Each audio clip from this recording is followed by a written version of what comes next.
Good morning.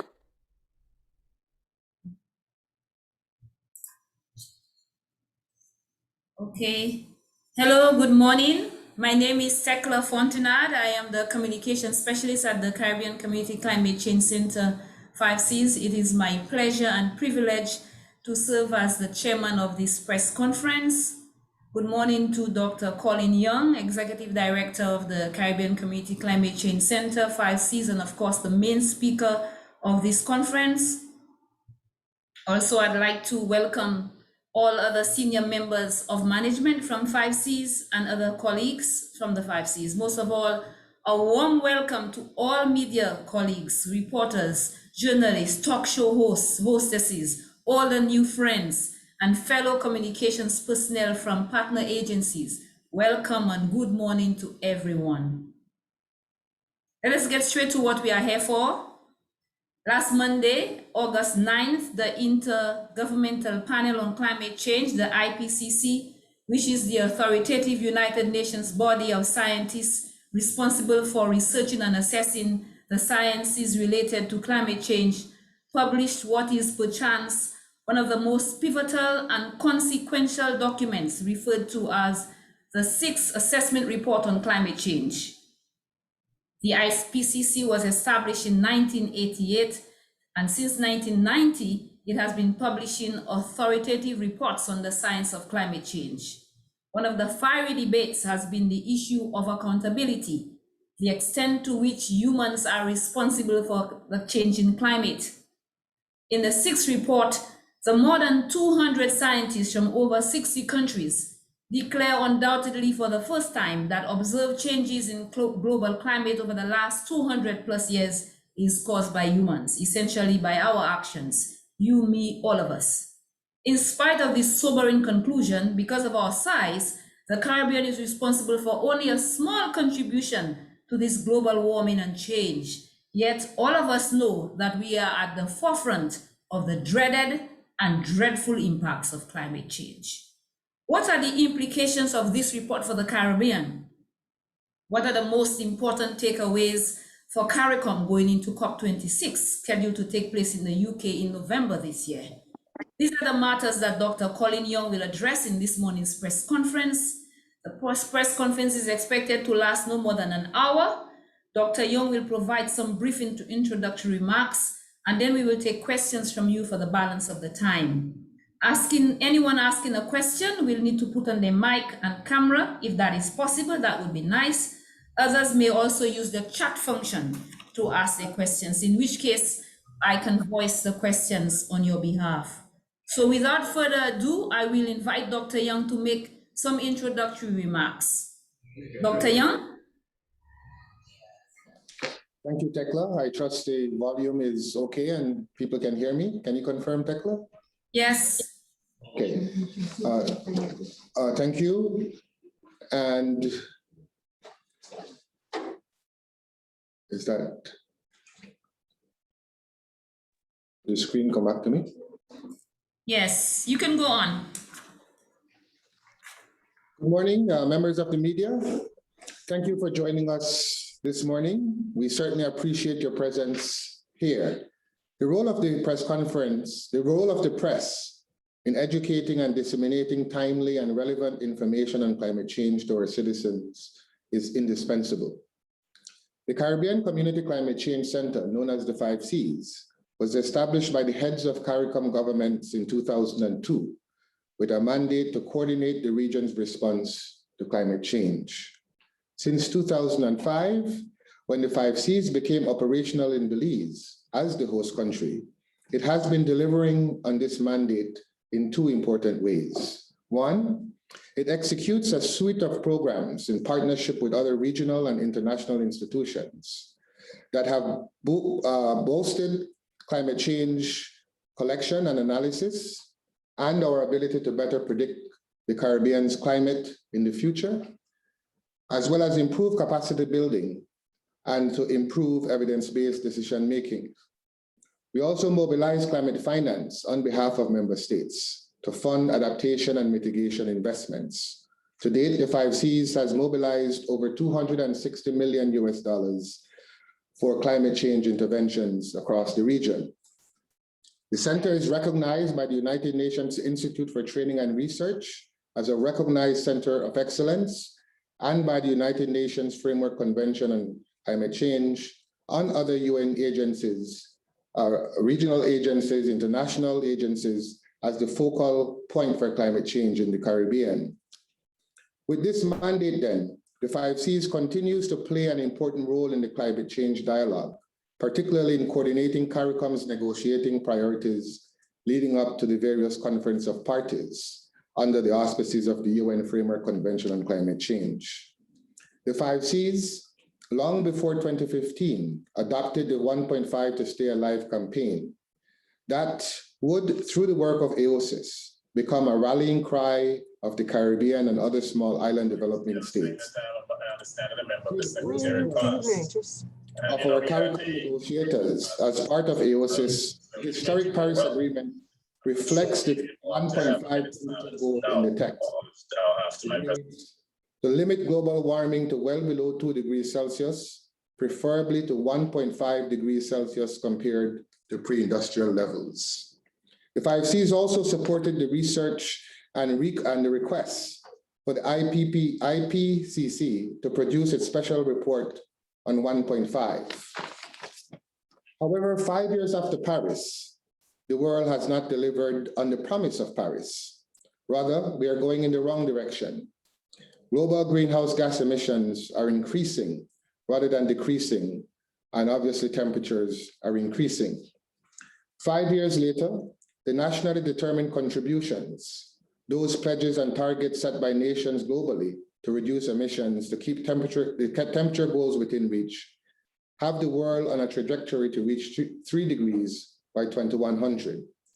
And as we just read in the IPCC 6 assessment report, to reach 1.5 degrees within 20 years, even under the lowest emission scenario. 5 years later, developed countries have not delivered the $100 billion per year they promised in Paris. Rather, access to finance has become more challenging, and the bureaucracy to access have become even more difficult to navigate, slowing even more the trickle of climate finance and thus our ability to adapt to climate change.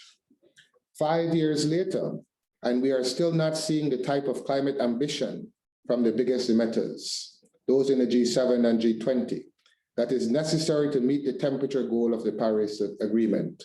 Actions speak louder than words, and right now, bold climate actions and bold commitments are not at the scale they need to be, nor do they reflect the urgency that is required to keep the 1.5 degree goal within reach. 5 years later, the Caribbean is even more vulnerable to climate change than in 2015. We've always been vulnerable to climate change. Since 1950, over 324 natural disasters have struck the Caribbean, killing over 250,000 people and affecting more than 24 million. Between 1970 and 2020, 91.5% of Caribbean disasters are climate change related. Hurricanes, floods, droughts, for example, with combined losses and damage from hurricanes of over $137 billion. Between 2010 and 2020, the region has been impacted by over 150 disasters that directly impact over 22 million people. Today, the Caribbean, on average, experiences 4 significant events. These are events that causes losses of 20% of GDP or more per year. Annually, the region suffers losses the equivalent of 2 to 3% of its entire GDP. For many of our countries, the annual losses from climate-related disasters exceed the GDP growth of our countries. In the revised regional framework for achieving development resilient to climate change, the 5Cs highlighted the significant economic costs of climate impacts, and we estimated an average annual cost of some $350 to $550 million per year due to hurricane damages alone. Agricultural losses for some countries are very dependent are very vulnerable to climate change and losses in these areas can reach up to 50% of GDP. The 5 Cs in the regional framework concluded that, and I quote, without resilience building through effective adaptation, damages from hurricanes, losses from declines in tourism, and damages to infrastructure due to sea level rise are projected to total $22 billion per year by 2050 and $46 billion annually by 2100, representing between 10 and 22% of Caribbean GDP respectively. These numbers are hardly surprising when one considers that almost 60% of the Caribbean's GDP is derived from sectors such as tourism, agriculture, and other natural resource-based industries that are vulnerable to the effects of climate change. It is because of this context that our leaders continue to make the point that climate change for us in the Caribbean is an existential threat. The Caribbean, in the words of Prime Minister of Dominica, is on the front line of the war on climate change, a war that we are on pace to lose and lose badly, unless the world significantly ramps up its climate ambition. The science on this has never been clearer. With the 6th assessment report, it is now unequivocally clear. The Ipcc 6th assessment report is perhaps the most important and consequential report ever published by the Ipcc in its 33-year history. The findings are sobering and dire, especially for us in the Caribbean and for all small island developing states. The findings confirm what we have been experiencing and telling the world. Year after year, we see the number and severity of climate hazards increasing. Year after year, we see and experience more frequent and severe droughts. Year after year, we see and experience more frequent and intense heavy downpours. Year after year, we bear witness to increased coastal erosion and the losses of our beaches. Year after year, we feel the hotter days and nighttime temperatures and experience debilitating heat waves.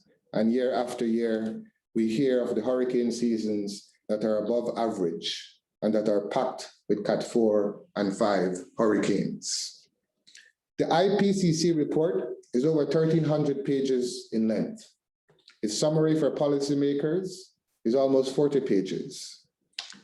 Over 250 scientists from all over the world, from 66 countries, reviewed over 14,000 peer-reviewed publications. In other words, the report represents the most up-to-date physical understanding of the climate system and climate change ever produced, and using the best available science. And while we are still digesting the technical report, it is very clear that the findings, as mentioned earlier, are damning and dire and sobering for the region.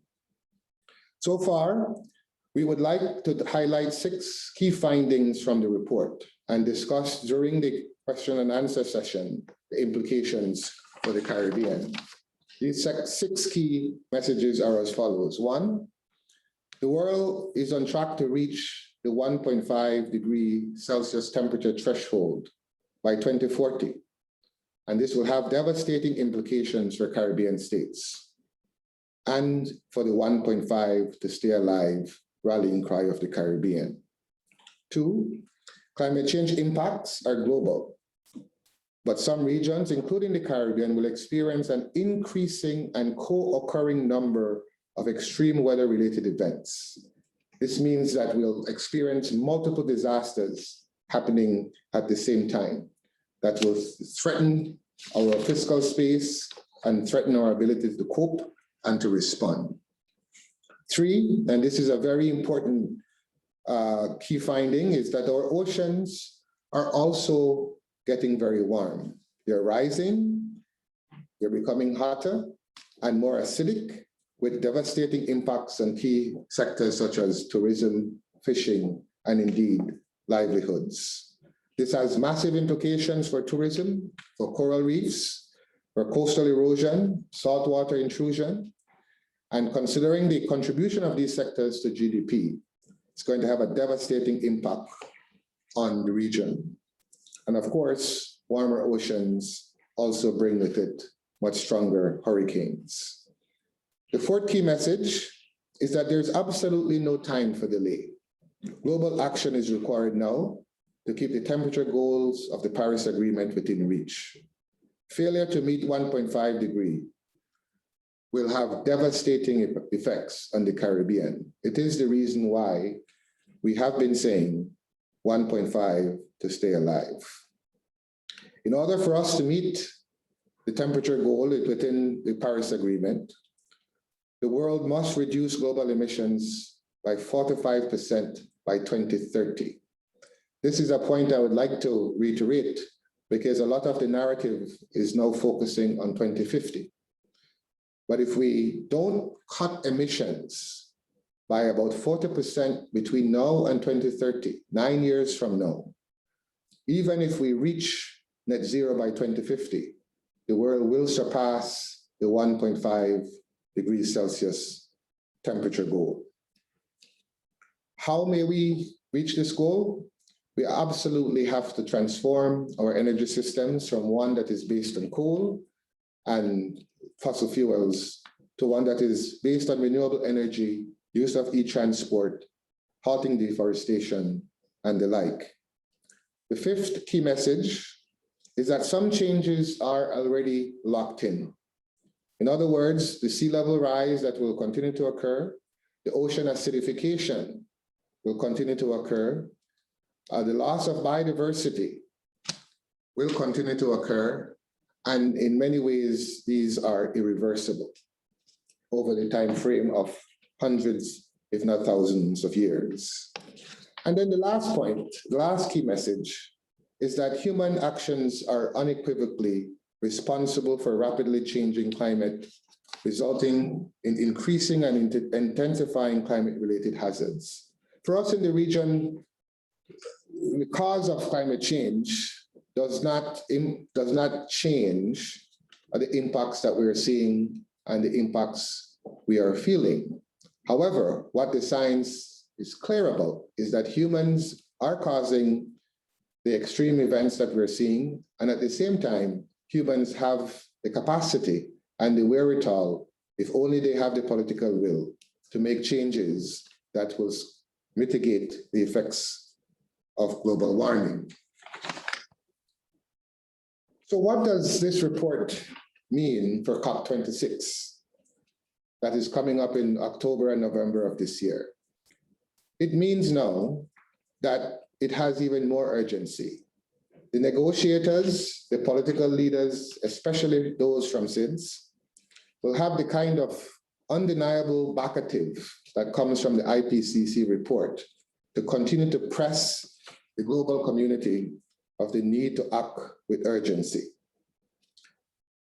This decade, 2020 to 2030, is the last chance the world has to keep global temperatures to 1.5 degrees Celsius. The window is closing, and it's closing very fast. To do this, as I said earlier, we have to reduce emissions by about 45% by 2030 and reach net zero by 2050. We need trillions of dollars to support the low emissions climate resilient development pathways. We require significant innovation, increased institutional human capacity, and the use of technology across multiple sectors. And of course, we need the world to commit to the full implementation of the Paris Agreement. All of these actions need to happen in spite of the COVID-19 pandemic. Yet despite the acknowledgement that we can use this crisis to build back better and transform the transition that is needed to aggressively tackle climate change, CO2 emissions are on track for their second biggest increase in history. The recovery is not delivering the transformational investments that are needed. Developing countries will require no less than $3 trillion to implement commitments under the Paris Agreement. However, developed countries have only committed to deliver $100 billion per annum by 2020, a target and deadline that they have already missed. Moreover, they have cut back assistance to developing countries during the pandemic and have failed to deliver on vaccines to help developing countries recover. While they have underfunded climate action, especially climate adaptation, they have issued over $189 billion in bailout to coal, oil, gas, and other industries in the pandemic alone. COP26 is the last best chance this decade to deliver on the ambition needed to keep the goals of the Paris Agreement within reach. And against this backdrop, CARICOM leaders have set out 3 COP26 headline outcomes for ambition. 1, major economies must close the mitigation gap to keep 1.5 within reach. And this has to be driven by the science that now is very clear in the report. 2, developed countries and other financial actors match the finance with SIDS needs, especially on adaptation and loss and damage. And 3, the world must commit to complete the Paris rulebook on markets, transparency, and common time frame so that we could implement the full extent of the Paris Agreement. This strengthens accountability and it enables ambition, and that preserves the key principles of transparency and environmental integrity. Members of the media, I won't address the specific numbers presented under the 5 scenarios, as those can be easily found in the report. Rather, I hope to be able to share with you the additive and cumulative impacts of climate change for the region, based on the report, and why we continue to maintain that climate change is an existential crisis. Thank you, and I look forward to the ensuing discussion and to your questions.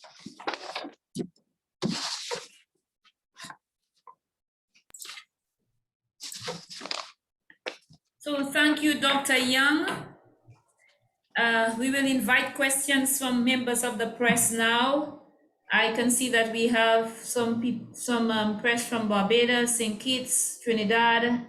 If you have any questions, please identify yourself. If it's possible, you can put on your camera, say which press you are representing, and ask Dr. Young your questions.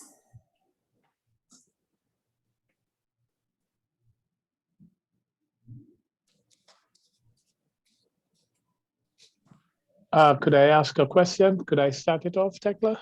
Yes. This is Peter Richards. All right. Peter Richards, Caribbean Media Corporation. Dr. Young, in the event that the COP26 fails to deliver what you just outlined, particularly with reference to what the CARICOM countries would be looking forward to, what consequence do you foresee going forward? Thank you, Peter. The consequences will be very dire. I think what the Ipcc report illuminated quite clearly is that we have a very small window through which the world have to act. And every time we delay and we kick the can down the road, we are actually making subsequent actions to keep global temperatures lower than 1.5 more difficult, more ambitious, and more expensive. What we are already seeing is that the frequency and the severity of these climate-related hazards are increasing. And so while the world talks, and while we may delay, what we are seeing and what we are experiencing in the Caribbean is that we're having more of these disasters. And importantly, it's not just that we're having more hurricanes, but we're having stronger hurricanes. It's not only that we are having droughts and floods, but what we're starting to see is that these disasters are happening in parallel. They're happening at the same time.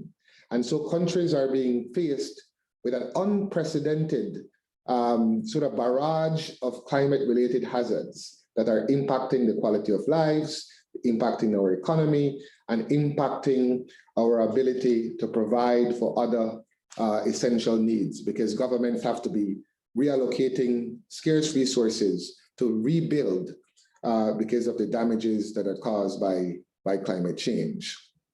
And so this ability to withstand and to build and to deal with multiple hazards is going to become even greater. And maybe, Peter, I can just use this opportunity to show one of the additive and cumulative impacts of climate change. So we hear about the Earth's temperature increasing by about 1.2 degrees already, and we will get to 1.5 in the next 20 years unless we embark on very, very ambitious emission cuts. That increase in temperature, not only does it cause the heat waves and droughts and the heavy rains, because warmer air holds more moisture, and hence why you will get these heavy downpours. But what it's also doing is that it's warming the ocean. And that warmer water in the ocean, what that does, it stresses the corals and the coral reefs for those countries that would have coral reefs, and causes the corals to bleach. Once you have reefs that are dying because of coral bleaching caused by the high ocean temperatures, it's going to impact your fishing. It's going to impact your tourism. Who comes to snorkel or to scuba dive on a reef that is filled with bleached corals? It's also going to have a massive impact on the tourism potential of the sites.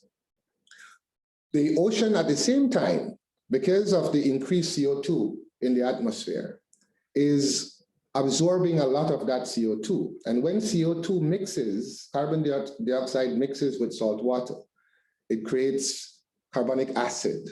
That carbonic acid then erodes the exoskeleton of the hard stony corals, which means now all of a sudden that the wave actions on those corals can become dangerous, where they're brittle and they break them apart. Their ability to withstand hurricanes is lessened. And the pH, lower the pH also exacerbates the impact of temperature on the marine organisms. And then of course, calcium bicarbonate is what corals and a lot of shell marine organisms use to build their shells. So you can easily see how this impact of higher CO2 in the atmosphere, leading to temperature rise both on land and in the sea, can have this positive feedback loop that worsens the impact of climate change. And because Caribbean states are large ocean states for the most part, if we don't meet the emission reduction targets that are necessary, all of this then becomes even more magnified with absolutely devastating impacts for Caribbean countries.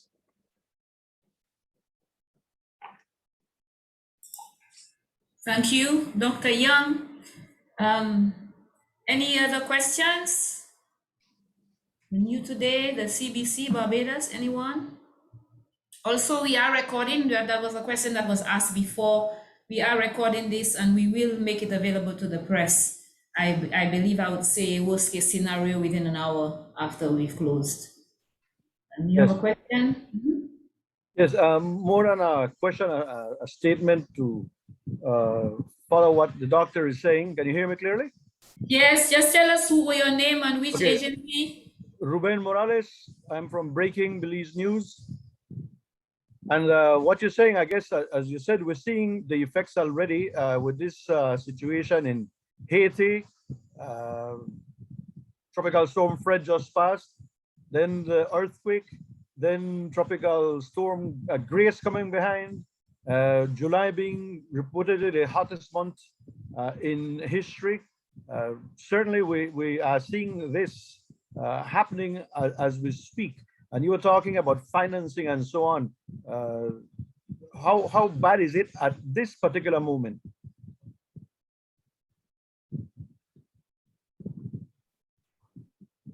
How bad is what? Sorry? The whole situation, because you're saying we're trying to beat that we're talking about 2050, but you're saying that by 2030 it could be really, really bad, right? So where do we actually stand like right now? How feasible is it that we can avoid reaching that maximum of 105 all over? Okay, thank you for that question. The situation is dire. for us in the Caribbean. I think one of the things you will read or see in the report is that the impacts of climate change is not going to be uniform across the world. Some areas are going to be impacted significantly worse than others. The Caribbean is one of the most vulnerable regions in the world to the effects of climate change because of our geography, because of our very small size, because of the fact that a single hurricane can impact the entire country. When you have a large hurricane in the United States, for example, it might impact a couple of states, but it's very unlikely to impact all 48 contiguous US states. In the Caribbean, it's relatively very easy for a hurricane to impact the entire country. And so there's no time. I mean, every country in the region is experiencing significant impacts from climate change year after year. And some of them are unprecedented in scale, difficult for us to imagine. Hurricane Irma and Dorian and Maria, these storms impacted countries in ways never before imagined. When you look at Dominica, and 225% of their GDP. When you look at Dorian in the Bahamas, that caused over $3.6 billion in one storm. These types of effects and these types of impacts, we have not been seeing at the frequency and at the severity that we're seeing now. And as I said, each year, the region loses about 2 to 3% of its GDP from these climate-related disasters.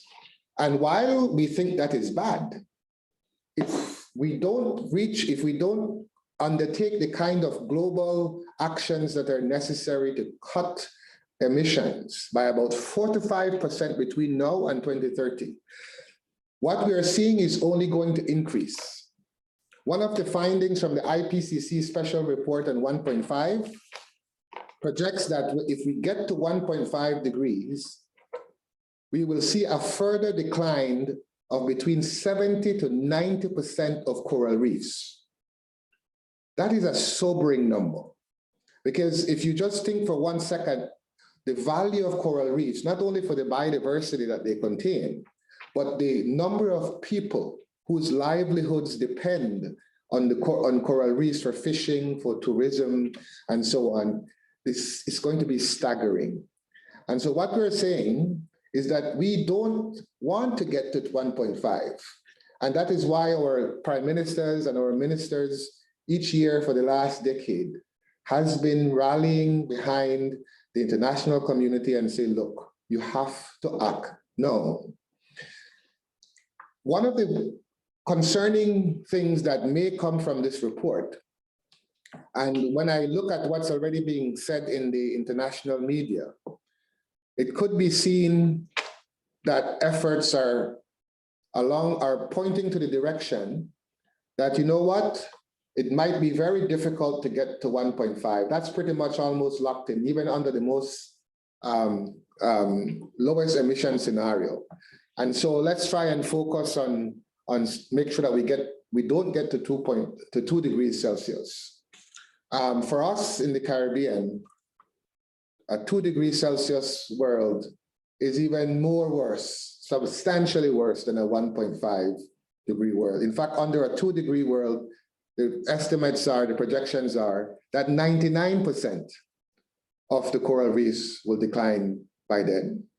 So I hope that what I'm saying is that we are all being impacted every year, and the number of events are increasing. The severity of these events are increasing, and many of them are happening at the same time, as you just elucidated in your examples with Haiti.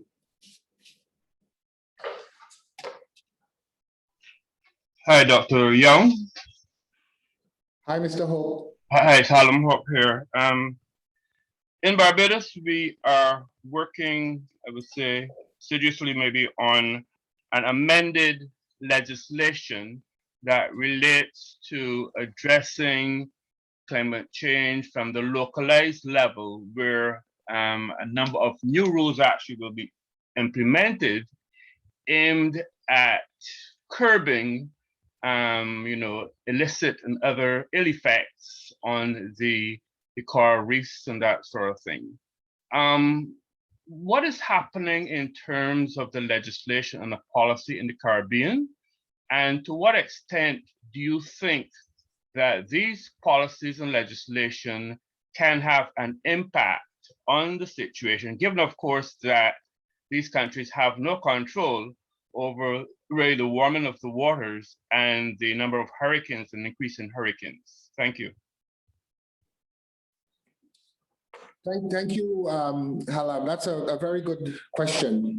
All the countries that have coral reefs, including fringe reefs or barrier reefs, as in the case of Belize, have in the last few years been undertaking strong policies and legislation to try and protect coral reefs, either by declaring protected areas or no-take zones, and also looking at policies that impact what we call ridge to reef, recognizing that what you do on land ultimately is going to impact the health of the corals. What this demonstrates is that every country has a responsibility to do what they can as it relates to trying to improve the resilience of ecosystems, including the coral reefs. But as you rightly pointed out, countries in the region can continue to do all of that and more. And ultimately, unless the world can cut global emissions by about 4 to 5% between now and 2030, and get to zero emissions, net zero by 2050, that is not going to save the coral reefs because of the impact that warm water has on corals. Like everything else, the warm water or hot water, depending on where you are, stresses the corals. You're more likely for them to get diseases. And certainly if it gets too hot, the corals expel the algae that gives the corals their nice colors from the colonies, leading to these white, dead-looking corals. And then, of course, the ocean acidification. And that comes again because as the ocean absorbs CO2 from the atmosphere, it becomes more acidic. What the report is saying is that these changes in terms of ocean temperature and ocean acidification, that they're locked in, that for hundreds of years, it might be irreversible. So what that means for Caribbean countries is that we have to ramp up even greater the adaptation initiatives. And unless the world can deal with this issue of the emissions, then our very livelihoods, to the extent that they're dependent on a healthy marine environment, will be severely threatened. And so can we do things to help? Of course, and you mentioned some of them. A lot of countries are also now trying to look at how they can protect mangroves, because mangroves filter all of those land-based sediments and pollution that would come. In some areas, they're starting to experiment with coral restoration. They're finding the resilient varieties of coral and then trying to plant the ones that are surviving during these bleaching events, and trying to plant them at various parts of the reef in an effort to try to help. However, these types of efforts, it's almost going to be like Sisyphus, pushing the rock up the hill. And while they can help on a very small scale, globally, they're not going to be sufficient to reverse the trend that increasing ocean temperatures are having on the marine environment and coral reefs. Okay, thanks. We have a question here from Daniel Ortiz. He's from Channel 7 News in Belize. His question is, scientists such as yourself, Dr. Young, have loudly warned world leaders of the dangers of maintaining the same carbon emissions, yet it appears that they have been shouting into an empty room. How do we nudge the world's countries to do what is necessary to save our climate? Danielle, thank you for that question. That's the $64,000 question. But I think one of the things that is very clear, and perhaps for the first time, is that the wealthy countries, the developed countries, are now witnessing, seeing, and feeling some of the very same impacts that we in the Caribbean has been feeling for decades. You only have to look at the international media to see the forest fires in Greece, the flooding that killed hundreds of people in Germany, the heat waves that are killing people all over the world, the impact that climate change is having on the United States of America, and the sea level rise that you're starting to inundate some of these wealthy countries. That frequency, that I'm hoping that will create the kind of urgency, because now the impacts are no longer just for those people across the world. The impacts are being seen, felt, experienced by their very own populations and costing a huge amount of money. So I'm hoping that this kind of global impact will start to wake up the political leaders to muster the kind of political will that is necessary not only to help those of us in this part of the world, but to help to make themselves more resilient to climate change. Because unless they do that, it's not just us that will be impacted anymore. This is happening to everyone at a scale that has never before been seen in recent history. And I'm hoping that, plus the fact that our leaders in this part of the world will continue to make a clarion call for action. I am an eternal optimist. We absolutely have to believe that the world will mobilize and do what it needs to do before it's too late. Even though up until now, there's been more talk than there has been action. We hope that will change. Thank you. We still have time for questions. So we've been pretty good on time. Anyone else has a question? Just to also say, while I have the space before anybody comes on, that we are really trying to improve climate news and also increase the amount of coverage we are getting on climate news in the region in particular. And we are hoping that we can get a media delegation to cover COP26 in October. So we are encouraging you to give more news on climate change, better news on climate change, so that we can find a strong media team that can cover the stories really well, which will be making that decision in October. Anyone else?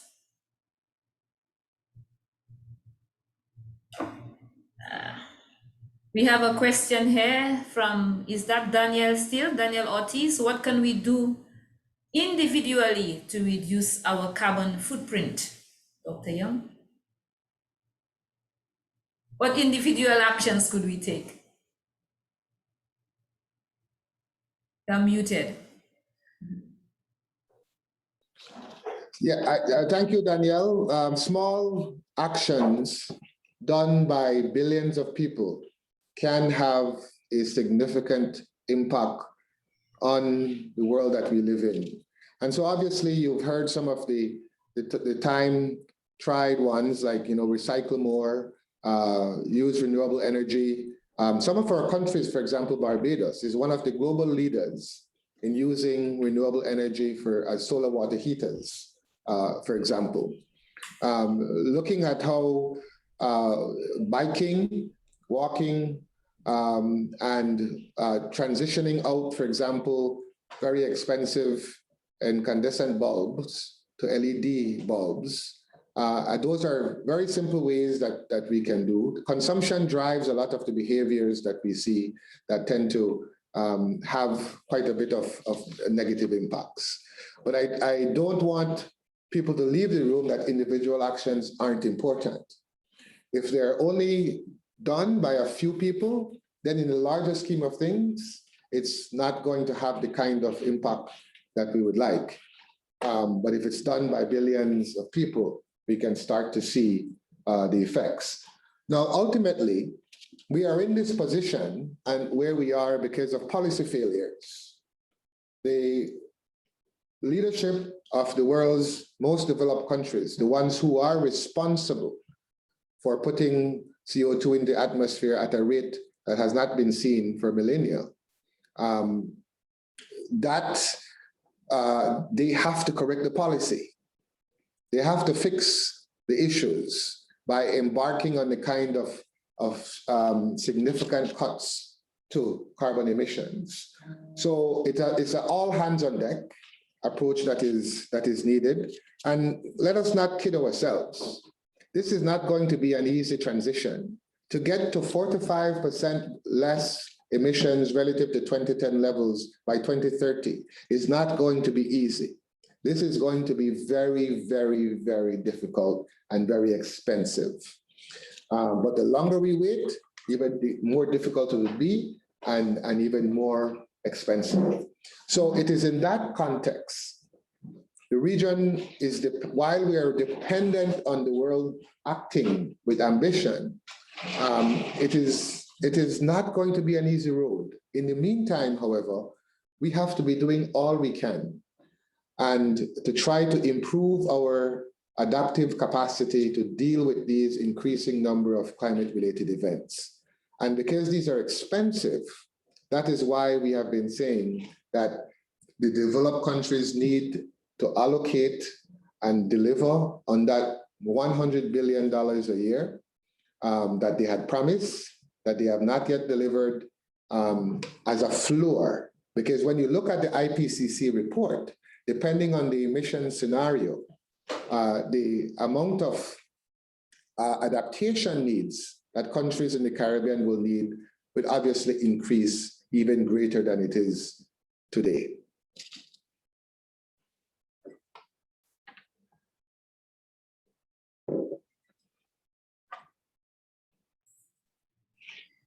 Okay. Mr. Hope, are you from the CBC?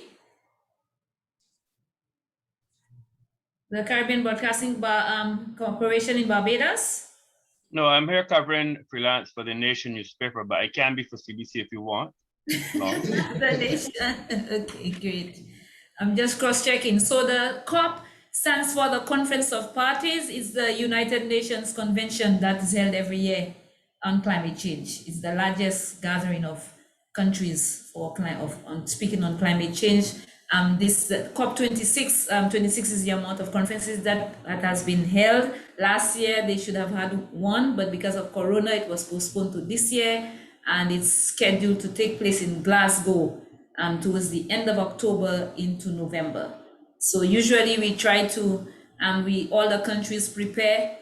Countries are supposed to put in their nationally determined contributions, and then we try to make sure that we have some media delegation there. So we are looking forward to more coverage on climate news over the next couple of months so that we could see how we come up with a good media team.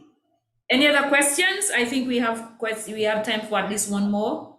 I don't have a question, but a query. It's not really a question.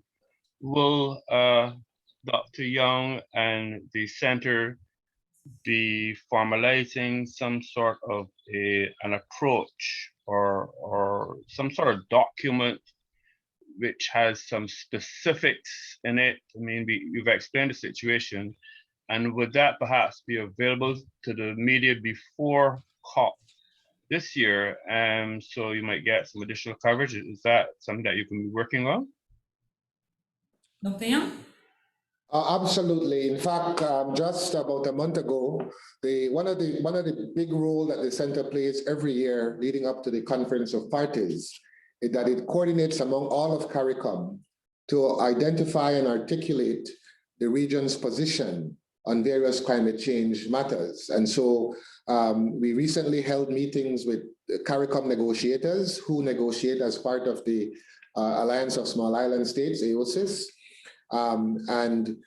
Eventually we have already prepared a ministerial brief that articulates all of the salient and important issues that we should take as a region to the COP. As soon as that document is endorsed, by CARICOM. We will then undertake a number of public relation type activities and make that document available in a relatively easy to understand way, but that will have some of the specifics as it relates to the various negotiated positions going up to COP. So the idea here is the same way that the CARICOM negotiators were so influential in getting the 1.5 degree language in the Paris Agreement. At the COP is where sort of the international community will commit to certain actions. And CARICOM always presses for actions that obviously would contribute to two things in the main. One, to slow the rate of global warming and keeping temperatures below 1.5. And two, increasing the flow of climate finance to the region. So that's a long way, Mr. Hope, of saying, yes, we will be producing documents that, that will come out. These are largely, as I said, negotiated positions. But while we are talking and while we'll be putting forth all of this, you can expect that our political leaders, when they go to Glasgow, and even before then, will use the findings of this report to try to drum up serious ambition amongst the developed countries.